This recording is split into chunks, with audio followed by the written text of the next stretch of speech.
الان توی فرودگاه دبی هستیم، سفر بعدیمون رو داریم شروع میکنیم. میدونم که خیلیاتون منتظر دیدن ولاگای لیبی بودین، اما چه اتفاقی افتاد؟ برنامه‌های انتشارمون یه جوری شد که نرسیدیم ویدیوهای لیبی و یعنی ویدیوهای اون سفر شمال آفریقامون رو قبل از نوروز همش منتشر کنیم و ما حتی برگشتیم کالیفرنیا، 2 ماه هم اونجا بودیم. الان سفر بعدیمون رو شروع کردیم، داریم میریم تاجیکستان برای نوروز و چون که میخواستیم این ویدیوهای نوروز و چهارشنبه سوری و همه اینا داغ بهتون نشون داده بشه، مجبور شدیم که فعلا لیبی رو پخش نکنیم و لیبی رو بذاریم بعد از تاجیکستان. و حالا توی این ویدیو یه برنامه ویژه میان برنامه داریم، چون که نزدیک بود تمام این برنامه ها به فنا بره سر تمدید پاسپورت من. حالا بریم ببینیم چی شد و بعدش برمیگردیم توی ولاگ بعدی چهارشنبه سوری تاجیکستان رو میبینیم، بعد میریم سراغ برنامه‌های نوروز، بعد تازه برمیگردیم این یه روزی که توی دبی داریم و بهتون نشون میدیم، چون که چهارشنبه سوری و نوروز اولویت داره، اونا رو میذاریم بعد میریم سراغ چیزای دیگه. من نیکا هستم و حسین از کانال پرشین اکسپلورر. بزن بریم برای میان برنامه.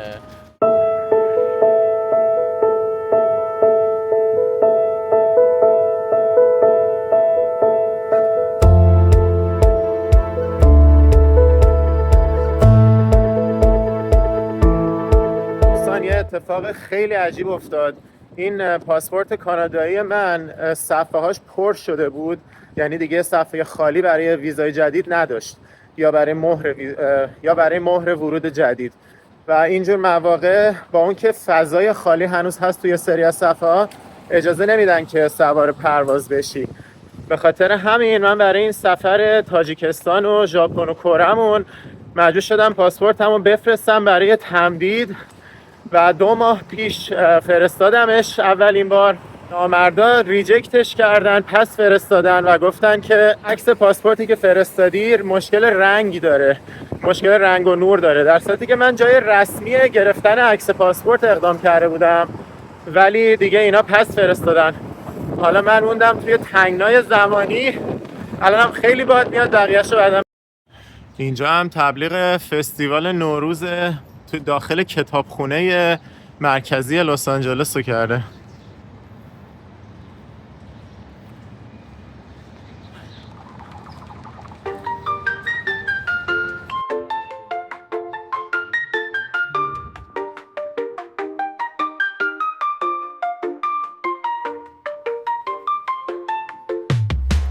یه قهوه هم از همین ساختمون گرفتم، حالا دارم برمیگردم براتون توضیح میدم چی شد. این هم ساختمونه که سفارت کانادا توشه، توی داونتاون لس آنجلس.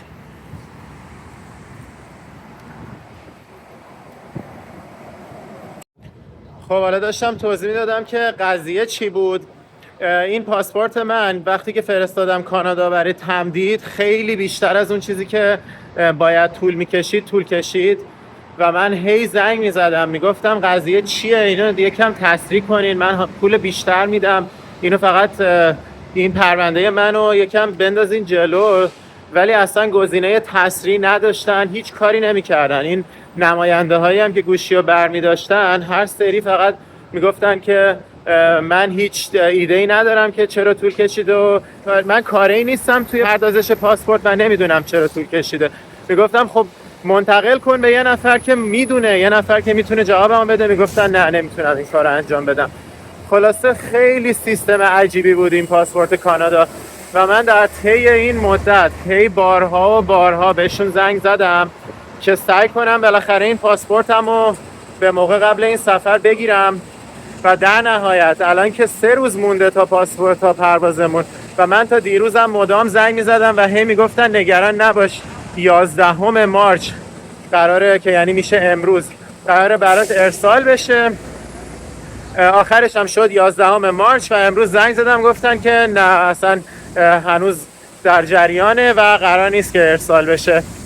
خلاصه منو بگو الان 3 روز دیگه قراره یکی از مهمترین سفرامون رو داشته باشیم که برای نوروز میریم تاجیکستان و من پاسپورت ندارم و امکانم نداره به موقع به دستم برسه و تنها راهی که پیدا کردم این بود که پاشم برم. حالا خیلی سر صدا زیاده، بقیه‌اش رو بعدا میگم.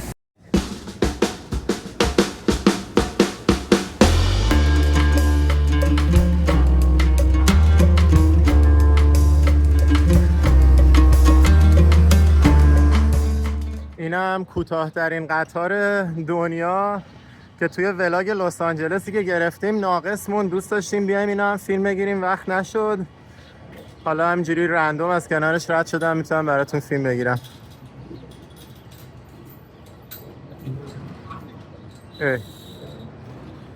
حس کردم داره میفته یه لحظه. اینا همین یه تیکه مسیر رو فقط میره بالا و میاد پایین.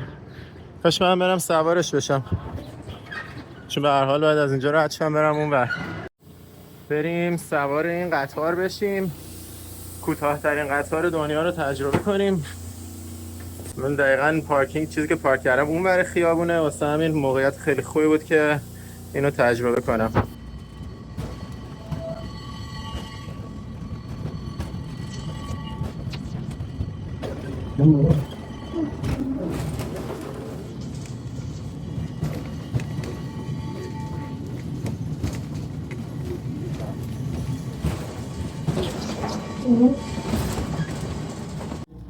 بالاخره این قطار رو هم تجربه کردیم بعد سالیان سال زندگی تو این منطقه.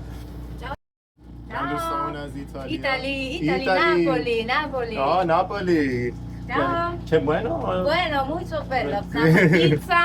Pizza, pasta, tagliatelle. In italiano è Come in bueno. Italy, Also, yeah. bueno. Come in Italy with my hotel in Pompeii. Nice, thank you. این هم ایستگاه طبقه بالاش $1 نفری ورودیش بود که اون بالا که رسیدم ازم گرفتن. خلاصه برگردم برم سمت پارکینگ که برم سر کار. یعنی داغونم. دیشب 3 ساعت خوابیدم، 6 صبح پا شدم که زنگ بزنم به سفارت ببینم تکلیفم چی میشه. زنگ زدم به خود کانادا، اونجایی که پاسپورت ها رو صادر میکنه و اونا گفتن هیچ جوره به موقع بهت نمیرسه، تنها راهت اینه که بیای کانادا حضوری تحویل بگیری. و چون پاسپورت نداشتم گفتن برو از سفارت لس آنجلس. الان میگم بقیه‌اش. اوه عجب ماراتونی بود. الان بالاخره نشستم تو ماشین، دارم میرم برمیگردم سمت اورنج کانتی که برم سر کار. 1.5 ساعت از اورنج کانتی اومدم امروز صبح لس آنجلس که برم سفارت کانادا و الان دارم دوباره برمیگردم اورنج کانتی میرم سر کار. و در واقع من صبح زنگ زدم به این مسئول پاسپورت تو کانادا، توی دفتر رسمی پاسپورت کانادا. گفتن که ما هیچ راهی نداریم که ببینیم این پرونده چرا طول کشیده و هنوزم تایید نشده و تو بهترین کاری که میتونی بکنی اینه که بری سفارت کانادا پاسپورت موقت بگیری، مستقیم حضوری بری کانادا، پاسپورت تو اونجا تحویل بگیری، بعد بری سفرتو انجام بدی به حالا دبی و تاجیکستان و اینایی که داریم میریم. بعد اون موقعی که من زنگ زدم بهشون 7 صبح، یعنی 6:30 صبح ما زنگ زدم که تا وقتی صحبتمون تمام شد 7 صبح بود، چون که کانادا 3 ساعت جلوتره، یعنی تورنتو اون طرفا، گاتینو که حالا اون پاسپورت سرویسز هست توی کبک 3 ساعت جلوتره. اینجا تازه میشد 6:30 7 صبح. می‌خواستم صبح زود زنگ بزنم که مطمئن باشم کارا خوب به موقع راه میفته. خلاصه اومدم رفتم بدون اینکه باشون صحبت کرده باشم، فقط پریدم تو ماشین اومدم سفارت آمریکا توی لس آنجلس باشون صحبت کردم. اینجا گفتن که نه، پاسپورت موقت حداقل 3 روز طول میکشه آماده بشه، 1 روزه حاضر نمیشه، طرف بهت اطلاعات اشتباه داده و تازه اگرم بخوای این کارو بکنی اپلیکیشن قبلیت، پرونده قبلیت کاملا باطل میشه، یه پرونده جدید باید باز کنیم، پاسپورت قبلیت رو مجبوریم گم شده اعلام کنیم که بتونیم این پرونده رو در جریان بندازیم و کلا ممکنه خیلی بیشتر از این حرفا طول بکشه و نمیتونیم پرونده قبلیت رو تمدید کنیم که به اینجا که در واقع بشه براش یه پاسپورت موقت صادر کرد. هیچی دیگه. گفتش تنها کاری که میتونی بکنی اینه که پاشی بری سمت بوفالو، یعنی نیاگارا سمت آمریکا، و با ماشین رد شی بری نیاگارای سمت کانادا. از اونجا بری تورنتو، یعنی مرزی میشه رد شد، پرواز نمیشه کرد بدون پاسپورت، مرزی میشه رد شد. گفت تنها گزینه اینه که بری مرزی از سمت نیاگارا رد شی بری کانادا و اونجا بری پاسپورت تو تحویل بگیری و باید پرونده‌ت رو منتقل کنیم به تورنتو. منم گفتم باشه منتقل کنیم به تورنتو و دیگه چاره ای نیست. داشتم پروازا رو چک میکردم که پرواز بگیرم به بوفالو و تازه بوفالو از لس آنجلس پرواز مستقیم نداره، بعد میرفتم با 2 تا پرواز میرفتم میشیگان، کلی هزینه میکردم. اونجا هم یه ماشین رنت میکردم، ماشین رنتالش، ماشین کرایه‌ایش خودش که تو کانادا تحویل بگیری آمریکا تحویل بدی خودش $550 میشد و دیگه باید این کارو میکردم دیگه. گفتم چاره ای ندارم، باید همین امشب پرواز کنم برم آمریکا، برم بوفالو و فردا برم سفارت پاسپورتمو یه روز تحویل بگیرم دیگه. گفتش میخوای این کارو بکنی؟ گفتم دیگه چاره ای نیست، انجام بده و اینا.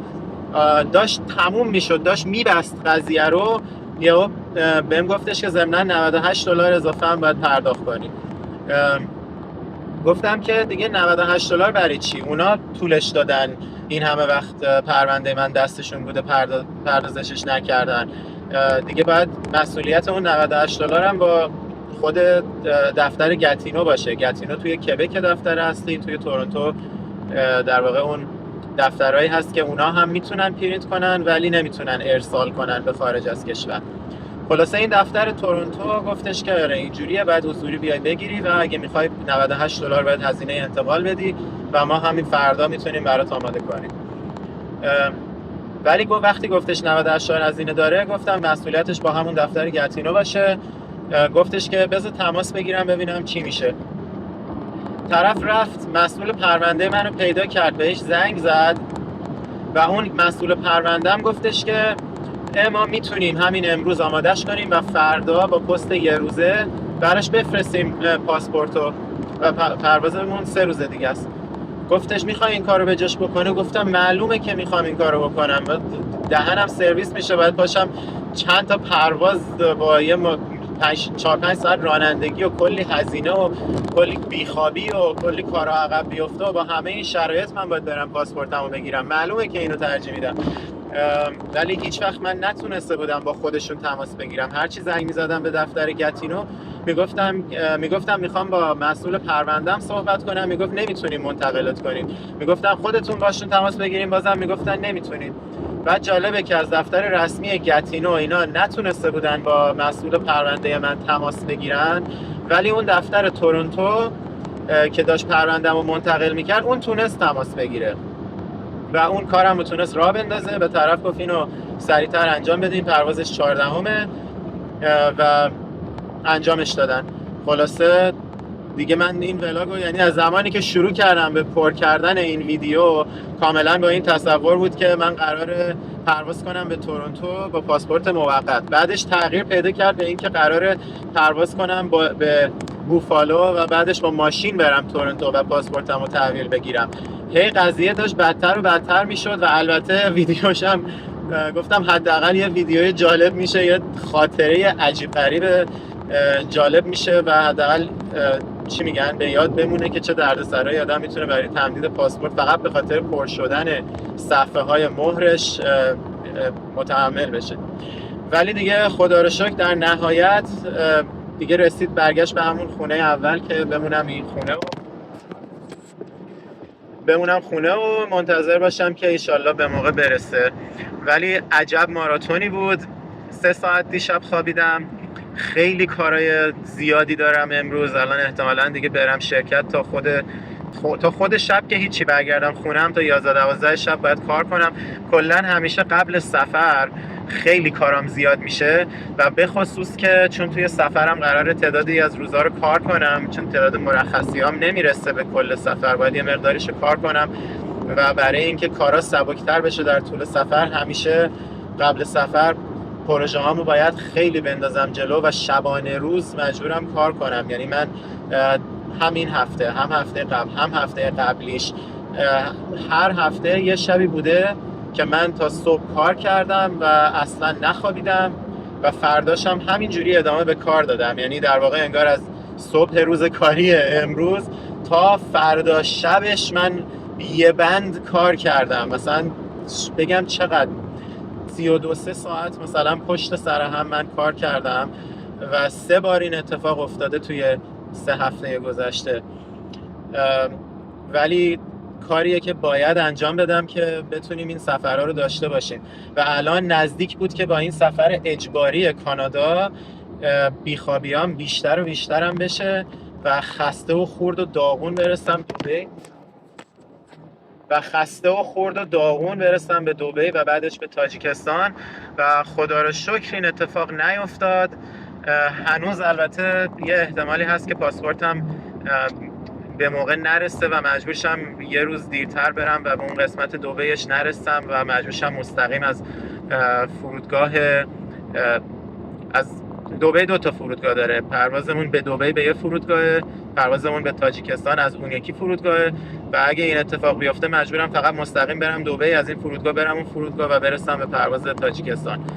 ولی اگه به موقع برسه یه روز دبیمون هم داریم، یعنی نیکا که در هر صورت باید بره که هزینه انتقال پرواز رو نداشته باشیم. ولی من هنوز یه احتمالی هست که مجبور شم این کارو بکنم، هنوزم معلوم نیست. امیدوارم که پاسپورتم به موقع برسه دیگه. حالا فعلا برم به کوپ بشینم کار کنم، امیدوارم همه کارا به خوبی پیش بره و توی تاجیکستان میبینیمتون. ولاگ بعدی اگر که به دبی برسم بازم ولاگ دبی قرار نیست به موقع پخش بشه، چون که میخوایم تاجیکستان، برنامه‌های تاجیکستان، چهارشنبه سوری، نوروز، همه اینا رو به موقع پخش کنیم. به خاطر همین دبی میفته واسه بعد و ولاگ بعدی توی تاجیکستان میبینیمتون. 2 days later. Bara bara bara, bere bere bere, bara bara bara.